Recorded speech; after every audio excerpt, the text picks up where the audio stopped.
Today's topic is rectification. The conversion of AC into DC is called rectification. That is the process in which we convert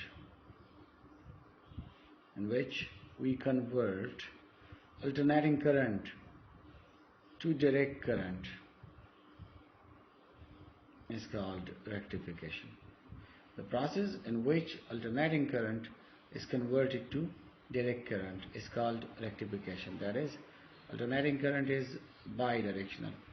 It changes its direction so many times a second. So this is alternating current. So if we do something like it converts into a unidirectional current after rectification. Look, before rectification we have a multi-directional current. Current has two directions, and after rectification the current will have only one direction. So this is what we called rectification. The conversion of alternating current into direct current is called rectification. Right?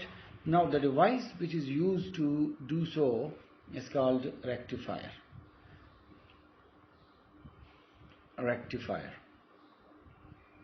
The device which is used to convert AC to DC is called rectifier. Now there are two kinds of rectifier. One is half wave rectifier and the other is full wave rectifier. So first we will do half wave rectifier.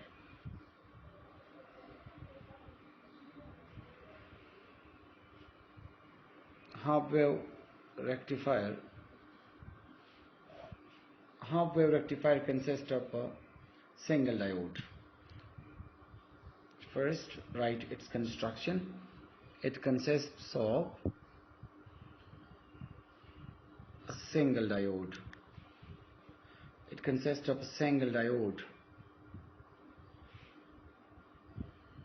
Clear? Which you will see sometime forward biased allow the current and sometime reverse biased stops the current. The second thing is transformer.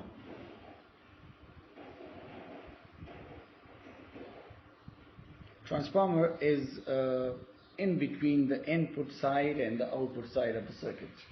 Now what is the advantage of transformer? Transformer has two advantages here.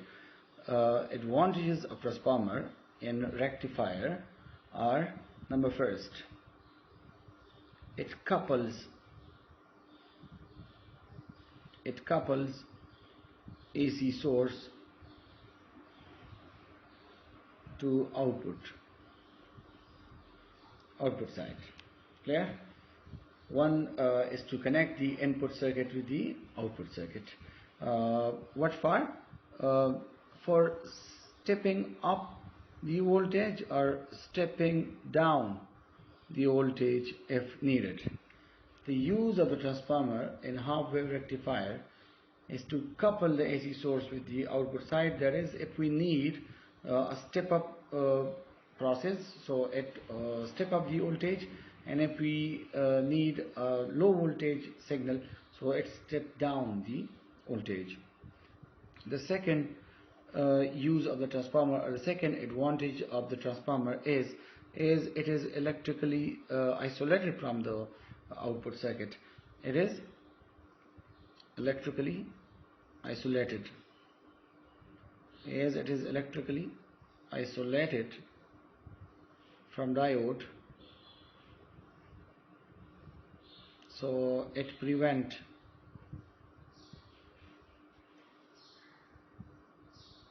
the shock hazards. क्योंकि ये electrically isolated होता है output circuit से, diode से, तो ये shock prevention में भी न देता है, मतलब ये कोई इलेक्ट्रिक्यूशन नहीं करेगा. Clear? Now it is made like this.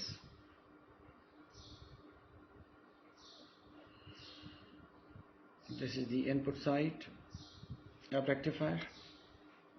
Here we have a transformer. Clear? And this is the output side. Now the output side, on the output side you see that we have a single diode, and this is load. This is load. So this is the input side. Now you know that the AC voltage is given by formula V is equal to V maximum or V peak sine omega t. So according to this equation, the AC voltage is like this. Clear? Now we have to rectify it. You see that the voltage is alternating. Clear? We have to convert this bidirectional voltage to a single directional voltage. On the output side, we will get a unidirectional voltage signal. Clear? So now, when the positive pulse of this voltage signal, passes through the circuit, meanwhile, the diode is power biased. A positive pulse of voltage signal, diode is power biased. How the diode is power biased? Because you see that the P side of the diode is connected with the positive and the N side of the diode is connected with the negative. So this is properly biased. Proper biasing or power biasing हम उसे कहते हैं कि जब diode का P side battery के positive से connected हो और डायोड का N साइड बैटरी के नेगेटिव से कनेक्टेड हो. So we say that the diode is power biased and it allows the current. So this positive pulse is allowed to pass through. ये पास हो जाएगा and here we have a voltage signal like this. Now when it comes to the negative peak of the voltage, negative pulse, so for negative pulse,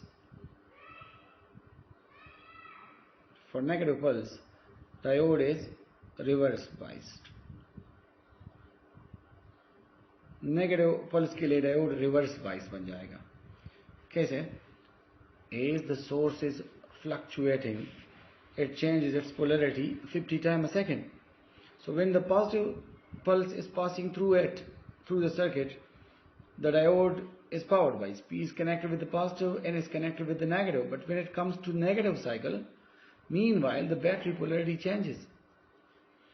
So now you see that this side becomes negative and the negative becomes positive. So now P is connected with the negative and N is connected with the positive. This is improper or reverse biasing. So it doesn't allow the current.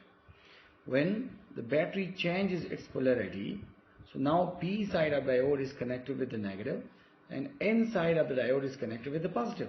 So the diode becomes reverse biased and it stops the current. So this negative peak of voltage is blocked by diode. So here we don't have any voltage signal.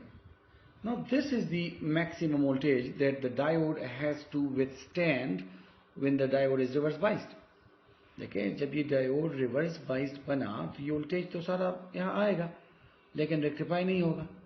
तो diode इस voltage को withstand करेगा, बर्दाश्त करेगा. सो इसे हम कहते हैं peak inverse voltage. Peak inverse voltage is the maximum voltage that the diode has to withstand when it is reverse biased. Let me make it very simple. For the positive cycle, the diode was power biased and it allows this pulse to pass through. But when it comes to the negative pulse, the battery changes its polarity, the source changes its polarity as it is fluctuating. So now the diode is reverse biased. P is connected with the negative and N is connected with the positive. So it stops, it blocks the current. So when it blocks the current, so all the voltage will be, all the negative peak will be blocked by the voltage, by the diode. All the negative peak of voltage is blocked by diode.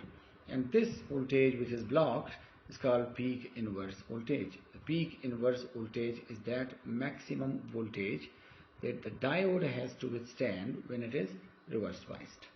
Okay? So we don't have any pulse here. Now again, when another positive pulse will come, So again the battery will change its polarity. This side will become positive and this side will become negative. So again the diode P side is connected with the positive and the N side is connected with the negative. It is power biased, so this pulse will be passed through. Again when the negative cycle comes, again the battery changes its polarity. The positive side becomes negative and the negative side becomes positive. So the diode is again reverse biased. P is connected with the negative and N is connected with the positive. So when it is reverse biased, it cannot allow the current to pass through. So this pulse will be blocked. So you see that in half wave rectifier, half of the voltage signal is rectified and half of the voltage signal is blocked. So that is why it's not sufficient enough to run a load, because the efficiency will be degraded to a very significant amount. So that is why we need such a rectifier which can rectify all the alternating voltage to a direct pulse voltage. Okay? No blockage should be there. So for complete conversion of alternating voltage to alternating current to direct current, alternating quantity to direct quantity, we need another rectifier which is called full wave rectifier. So in next lecture, inshallah, we will study the full wave rectifier. If you have any question regarding today's topic, rectifier, so please feel free to ask in the comment section. Inshallah, I will answer you. Thank you.